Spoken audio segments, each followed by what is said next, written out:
So for today, I just wanted to go over some basic edge finishes you could use on your seams in your sewing project. So you can't just leave the seams raw, or else the fabric might fray if it's a woven, or if it's a knit, the fabric can roll, which will be bulky underneath your garment. So I'm just going to show you the basic seam finishes you can use on your garments depending on what fabric you're using. Okay, so the first edge finish we're going to go over is a zigzag stitch. The zigzag stitch can be used on your home machine. So all you have to do is set it to the zigzag stitch and put the edge of your fabric underneath the presser foot and just continue to stitch.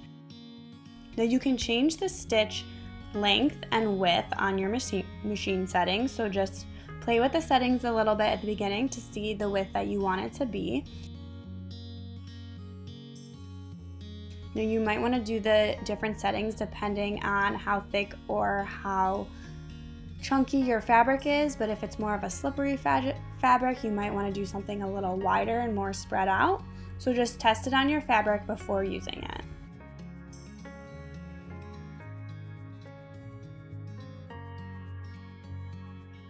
Now you can see how the different stitches are coming out here with the different settings as I play with it.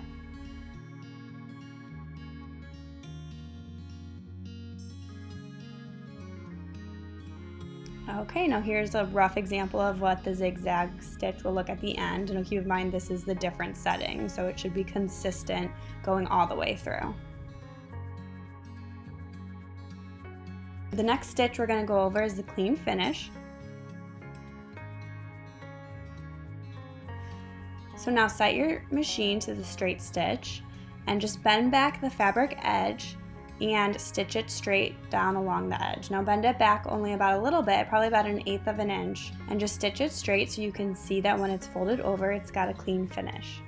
Now here's an example of the zigzag stitch and the clean finish edge together in one seam.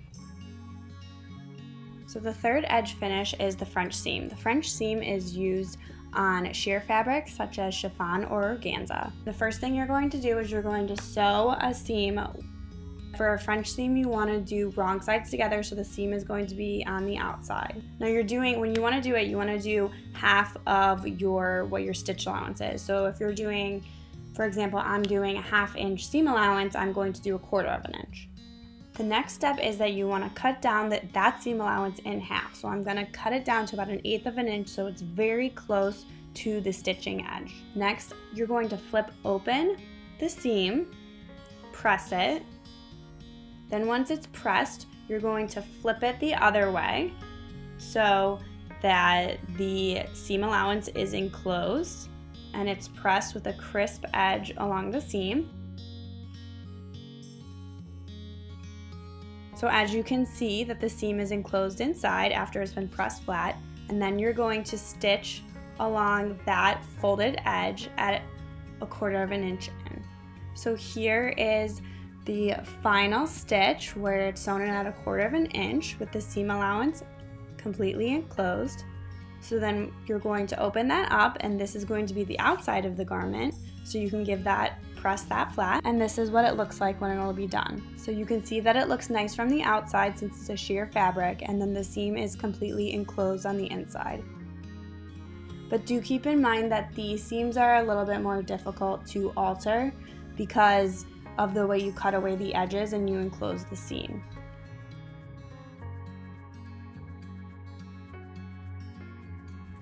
Okay, so the next seam finish we're going to go over is the flat fell seam. Okay, so now just like the French seam, you're going to sew it with the wrong sides together.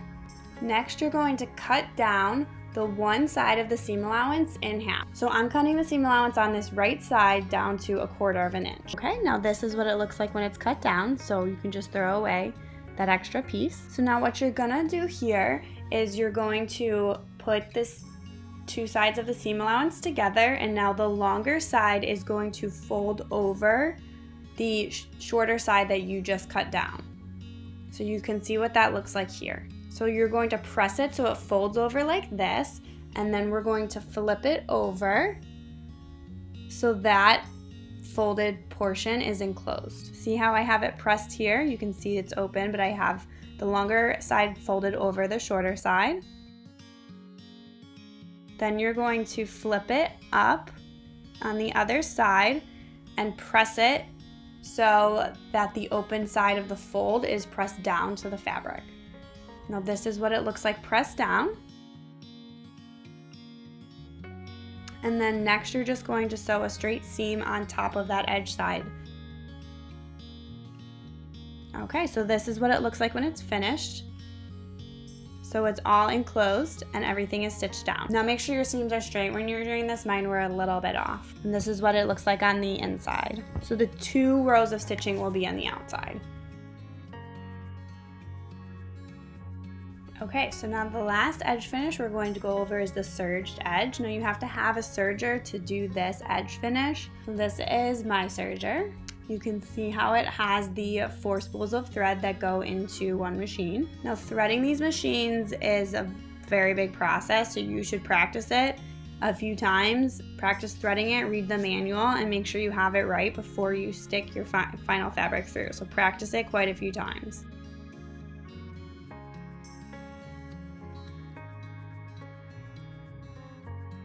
When you stitch this, you always want to leave the tail long.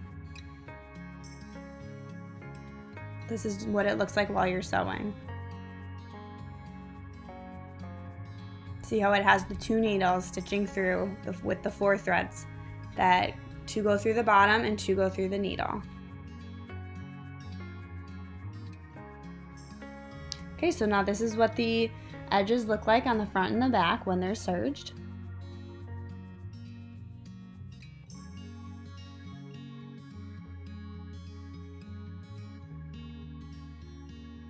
I usually like to do this before I sew the seams. So then once the edges are serged, you can use your regular sewing machine to sew a regular stitch. So here's what it looks like after it's been sewed, and then I'll just press it open.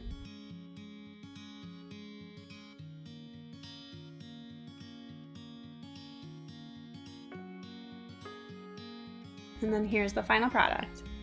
So this is with the serger edge finish. This edge finish is typically what the industry would use, but what they would do is they would actually just use the serger to sew the seam instead of using a serger and then the regular sewing machine. So this is just an example of how they would do the seam with a serger. So they'll just do a shorter seam allowance. Okay, so that's it for the edge finishes. Please let me know if you have any questions in the comments. Please make sure to follow my blog, sewsiz.com. That's SEWSIZ.com.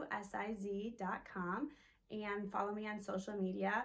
Facebook and Instagram is @sewsiz. Twitter is @sew_siz. And please make sure to subscribe to my channel. So thanks for watching.